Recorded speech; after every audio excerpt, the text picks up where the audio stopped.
एक बार की बात है, भगवान बुद्ध नदी के किनारे चलते हुए कहीं जा रहे थे। तभी उनकी नजर एक लड़के पर पड़ी। बुद्ध ने लड़के पर गौर किया तो उन्हें कुछ संदेहजनक लगा।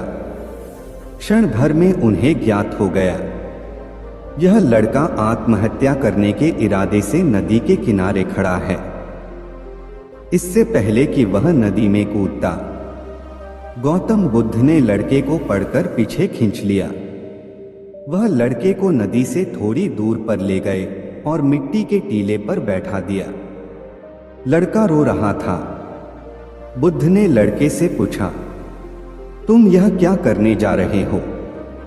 वह रोते हुए बीच बीच में रुक रुक कर बोलने लगा, मुझे जाने दीजिए, मैं बहुत परेशान हूं।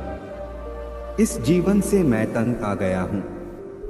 मैं मर जाऊं, बस यही आखिरी इच्छा है। बुद्ध ने उसे समझाया, आत्महत्या करना महापाप है। लड़का बोला, आज नहीं तो कल मुझे भूख से मर ही जाना है। इससे अच्छा है मैं आज ही मर जाऊं। व्यर्थ कष्ट उठाने का क्या फायदा? लड़के की बात सुनकर बुद्ध समझ गए, लड़के का मनोबल टूट चुका है। इसे अकेला छोड़ना ठीक नहीं है। अगर इसे अकेला छोड़ दिया तो निसंदेह यह अपने आप को मार देगा। इसलिए बुद्ध लड़के को अपने साथ आश्रम ले गए। आश्रम पहुंचकर उन्होंने अपने एक शिष्य से कहा, जाओ एक चूहा पकड़कर लाओ। बुद्ध के आदेश पर कुछ देर बाद वह शिष्य हाथ में चूहेदानी लिए बुद्ध के सामने उपस्थित हुआ। चूहेदानी में एक समान आकार का एक चूहा, जिसे चूहेदानी से निकालकर बुद्ध ने एक कपड़े के थैली में डाल दिया। फिर थैले का मुंह बांधकर उसे एक जगह टांग दिया। चूहा कुछ देर थैले के अंदर इधर उधर भागता रहा। जब वह उछल कूद करके खुद को बाहर नहीं निकाल पाया, तब उसने थैले को काटना शुरू कर दिया। इस बार उसे अपने मेहनत का फल मिलने लगा। जैसे जैसे वह अपने दांतों को कपड़े के थैले में धंसाता गया, वैसे वैसे कपड़े के छोटे छोटे टुकड़े कुछ जमीन पर तो कुछ थैले के अंदर गिरने लगे। इस तरह वह थोड़ी देर में बाहर निकलने का रास्ता बनाने में सफल हुआ और वहां से तेजी से उछलते कूदते भाग गया। इसके बाद गौतम बुद्ध ने गुड़ का एक छोटा सा टुकड़ा लेकर रेत के ढेर पर रख दिया। गुड़ की महक से थोड़ी देर में वहां चींटियों का झुंड इकट्ठा हो गया। चींटियां रेत पर चढ़कर गुड़ तक पहुंचने की कोशिश करने लगी, लेकिन वह बड़ी मुश्किल से थोड़ी ऊपर चढ़ती और रेत के साथ फिसल कर नीचे आ गिरती। फिर वह खुद को संभालकर दोबारा गुड़ तक पहुंचने की कोशिश करने लगती। उनका गिरना संभलना काफी देर तक चलता रहा। इस गिरने संभलने के दौरान एक पल ऐसा भी आया जब वह आखिरकार गुड़ तक पहुंच ही गई। लड़का इस खेल को बड़े हैरानी के साथ देख रहा था, क्योंकि वह समझ नहीं पा रहा था बुद्ध यह सब क्यों कर रहे। इस खेल को रचने के पीछे उनका मकसद क्या है। इसलिए उसने अपनी हैरानी दूर करने के लिए बुद्ध से पूछा, आप यह सब क्या कर रहे हो?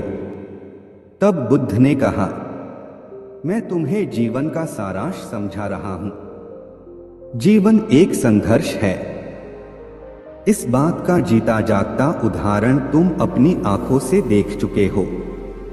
तुमने देखा कि कैसे एक चूहा पिंजड़े में कैद तुम्हारे सामने लाया गया, फिर उसे थैले में बांधकर टांग दिया गया। वह इधर उधर दौड़ा भागा, मगर उसे बाहर निकलने का कोई रास्ता नहीं मिला। वह भी सोच सकता था उसका जीवन अब यही खत्म होने वाला है, लेकिन उसने हार नहीं माना। वह बाहर निकलने के लिए मेहनत करता रहा और आखिरकार वह बाहर निकलने में सफल हुआ। दूसरी तरफ तुमने देखा चींटियां गुड़ तक पहुंचने के लिए कितना प्रयास कर रही थी। फिर भी वह पहुंच नहीं पा रही थी। वह बार बार चढ़ रही थी और बार बार गिर रही थी, फिर भी उनका मनोबल नहीं टूटा, जिससे अंत में वह गुर तक पहुंच ही गई। मनुष्य के जीवन में भी बहुत सी रुकावटें आती हैं। मनुष्य जीवन में भी बहुत सी मुश्किलों का सामना करना पड़ता है। बहुत बार असफलता का मुंह देखना पड़ता है। अगर सभी लोग हिम्मत हार कर बैठ जाएं या आत्महत्या करके इस कीमती जीवन को नष्ट करने लग जाएं, तो दुनिया का संचालन ही थम जाएगा। पुत्र, जीवन एक संघर्ष है, लेकिन सभी समस्याओं का समाधान भी है। अपने अंदर आत्महत्या के विचार नहीं, आत्मविश्वास पैदा करो, क्योंकि समस्याओं से निकलने के लिए आवश्यकता है तो सिर्फ ना टूटने वाले साहस और सूझबूझ की। बुद्ध के इस उपदेश के बाद लड़के का मन बदल गया। उसने आत्महत्या जैसे पाप से दूर रहने की कसम खा ली। सालों बाद वह अपने गांव का मुखिया बना।